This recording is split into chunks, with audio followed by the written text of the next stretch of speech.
All right, everybody. Well, usually we do the show on Fridays. On Friday, I went out with my friends, so I didn't stream. On Saturday, I totally forgot about it.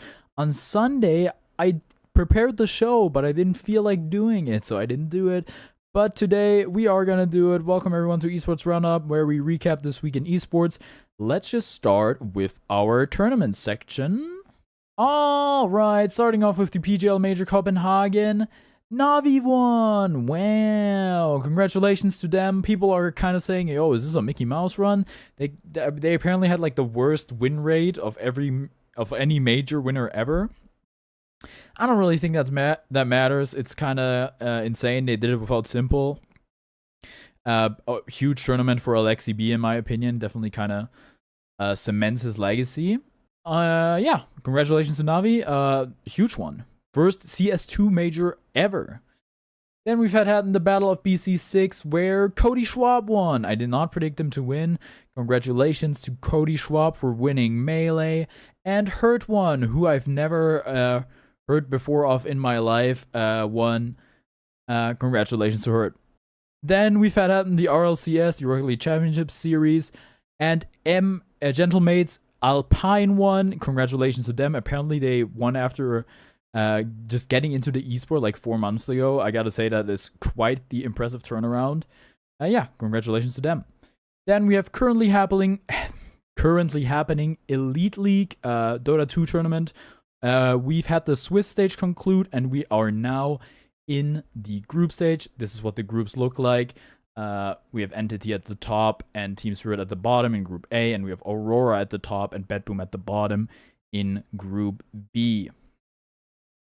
Moving on to League of Legends and the LPL, we have Bilibili Gaming at the top still and Ultra Prime at the bottom. That's pretty much unchanged. You can just look at all the arrows to see what actually changed in the standings from last week. Then we have the LEC. Fnatic is still first. Carmine Corp actually slid down to the bottom, as you can see, indicated by this down 3 red arrow. So yeah, but actually something interesting happened. Wow, we've had the LCS playoffs happen, and Team Liquid won. Team Liquid Honda, and that's how I learned Magic Johnson owns Liquid partially. Isn't that crazy? Lakers legend, arguably greatest point guard of all time, Magic Johnson, tweeting about esports. Isn't that freaking crazy? I mean, the tweet is like kind of super generic, but so is like every other Magic tweet. Thanks, Magic. Yeah, I thought that was really cool. Okay. Kind of breezed through that section. Moving on to our main stories. 16-year-old, yes, this is a Shaq West reference on the track Mobamba. A 16-year-old player, King or Satanic, he goes by like 2 different tags or whatever. I much prefer the tag King because it's like a lot less edgy and not an item in the game. Stood in for Aurora Esports after 23 Savage had like a flight issue or whatever. I don't really know. They said he like needed to get some Pokemon cards or something or whatever. I don't really know what happened there. But he stood in for Aurora Esports, and they made it out of the Swiss stage. 23 Savage is now back with the team, and they're currently, as I showed you before, they're on top of Group B, I believe. So yeah, kind of an impressive showing from him. I mean, they managed to survive the Swiss stage. This is, I believe, his first like shot at pro play. Definitely super impressive. This guy's only 16 years old, and you'll be like, yeah, 16 years old, that's not even that young for an esports player. Kind of true. Sumail kind of shattered the barrier and like maybe set a bit of a too low of a record for it to be interesting. But hey, 16 is still super impressive.